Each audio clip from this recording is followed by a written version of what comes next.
Pride and Prejudice by Jane Austen, Volume 3, Chapter 3.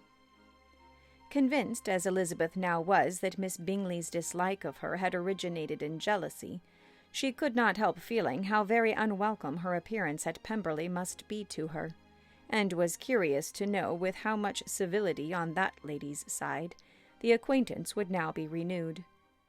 On reaching the house, they were shown through the hall into the saloon, whose northern aspect rendered it delightful for summer. Its windows opening to the ground admitted a most refreshing view of the high woody hills behind the house, and of the beautiful oaks and Spanish chestnuts which were scattered over the intermediate lawn. In this room they were received by Miss Darcy, who was sitting there with Mrs. Hurst and Miss Bingley, and the lady with whom she lived in London. Georgiana's reception of them was very civil, but attended with all that embarrassment which, though proceeding from shyness and the fear of doing wrong, would easily give to those who felt themselves inferior the belief of her being proud and reserved.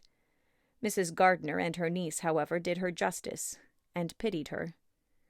By Mrs. Hurst and Miss Bingley they were noticed only by a curtsy, and on their being seated, a pause, awkward as such pauses must always be, succeeded for a few moments. It was first broken by Mrs. Annesley, a genteel, agreeable-looking woman, whose endeavour to introduce some kind of discourse proved her to be more truly well-bred than either of the others. And between her and Mrs. Gardiner, with occasional help from Elizabeth, the conversation was carried on.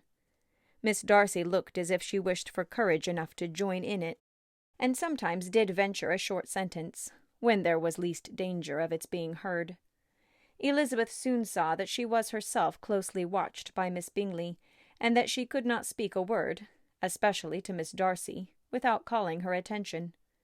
This observation would not have prevented her from trying to talk to the latter, had they not been seated at an inconvenient distance, but she was not sorry to be spared the necessity of saying much. Her own thoughts were employing her. She expected every moment that some of the gentlemen would enter the room.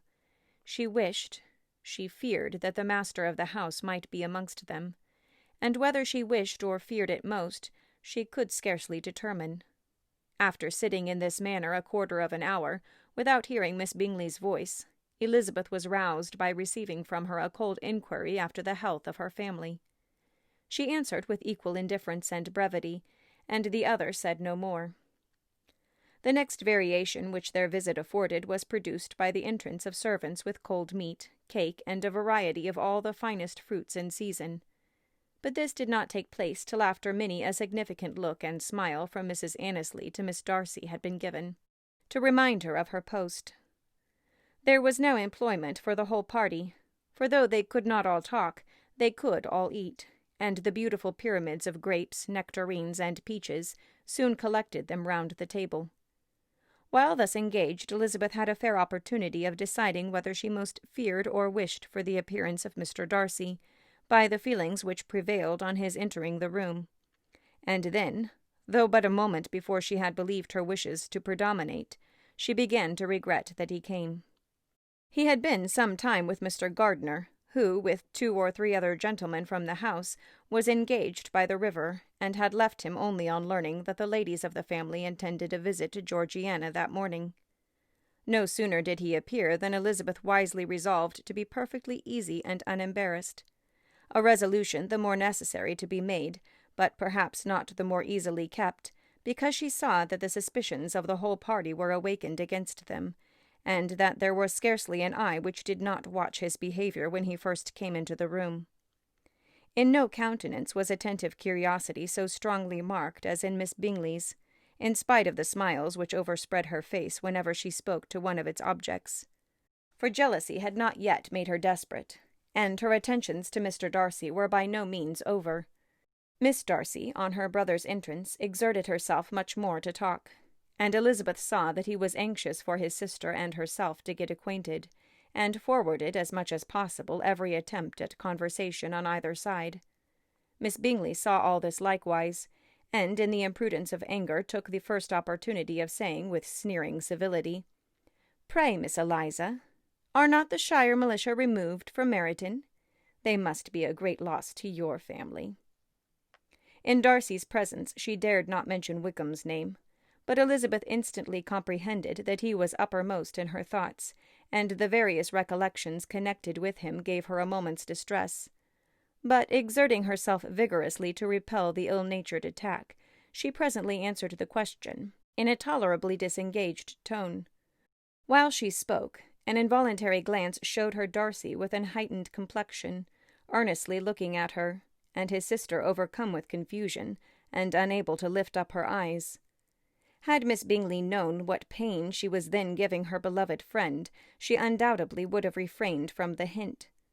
But she had merely intended to discompose Elizabeth, by bringing forward the idea of a man to whom she believed her partial, to make her betray a sensibility which might injure her in Darcy's opinion, and perhaps to remind the latter of all the follies and absurdities by which some part of her family were connected with that corp. Not a syllable had ever reached her of Miss Darcy's meditated elopement. To no creature had it been revealed, where secrecy was possible, except to Elizabeth, and from all Bingley's connections her brother was particularly anxious to conceal it, from that very wish which Elizabeth had long ago attributed to him, of their becoming hereafter her own. He had certainly formed such a plan, and without meaning that it should affect his endeavour to separate him from Miss Bennet, it is probable that it might add something to his lively concern for the welfare of his friend. Elizabeth's collected behaviour, however, soon quieted his emotion, and as Miss Bingley, vexed and disappointed, dared not approach nearer to Wickham, Georgiana also recovered in time, though not enough to be able to speak any more. Her brother, whose eye she feared to meet, scarcely recollected her interest in the affair, and the very circumstance which had been designed to turn his thoughts from Elizabeth seemed to have fixed them on her more and more cheerfully. Their visit did not continue long after the question and answer above mentioned, and while Mr. Darcy was attending them to their carriage, Miss Bingley was venting her feelings in criticisms on Elizabeth's person, behaviour, and dress. But Georgiana would not join her. Her brother's recommendation was enough to ensure her favour. His judgment could not err, and he had spoken in such terms of Elizabeth as to leave Georgiana without the power of finding her otherwise than lovely and amiable. When Darcy returned to the saloon, Miss Bingley could not help repeating to him some part of what she had been saying to his sister. "How very ill Eliza Bennet looks this morning, Mr. Darcy," she cried. "I never in my life saw anyone so much altered as she is since the winter. She is grown so brown and coarse. Louisa and I were agreeing that we should not have known her again." However little Mr. Darcy might have liked such an address, he contented himself with coolly replying that he perceived no other alteration than her being rather tanned, no miraculous consequence of travelling in the summer. "For my own part," she rejoined, "I must confess that I never could see any beauty in her. Her face is too thin, her complexion has no brilliancy, and her features are not at all handsome. Her nose wants character. There is nothing marked in its lines. Her teeth are tolerable, but not out of the common way. And as for her eyes, which have sometimes been called so fine, I never could perceive anything extraordinary in them. They have a sharp, shrewish look, which I do not like at all. And in her air altogether there is a self-sufficiency without fashion, which is intolerable." Persuaded as Miss Bingley was that Darcy admired Elizabeth, this was not the best method of recommending herself. But angry people are not always wise, and in seeing him at last look somewhat nettled, she had all the success she expected. He was resolutely silent, however, and from a determination of making him speak, she continued, "I remember when we first knew her on Hertfordshire how amazed we all were to find that she was a reputed beauty, and I particularly recollect your saying one night, after they had been dining at Netherfield, 'She a beauty! I should as soon call her mother a wit.' But afterwards she seemed to improve on you, and I believe you thought her rather pretty at one time." "Yes," replied Darcy, who could contain himself no longer, "but that was only when I first knew her, for it is many months since I have considered her as one of the handsomest women of my acquaintance." He then went away, and Miss Bingley was left to all the satisfaction of having forced him to say what gave no one any pain but herself. Mrs. Gardiner and Elizabeth talked of all that had occurred during their visit as they returned, except what had particularly interested them both. The looks and behavior of everybody they had seen were discussed, except of the person who had mostly engaged their attention. They talked of his sister, his friends, his house, his fruit, of everything but himself. Yet Elizabeth was longing to know what Mrs. Gardiner thought of him, and Mrs. Gardiner would have been highly gratified by her niece's beginning the subject.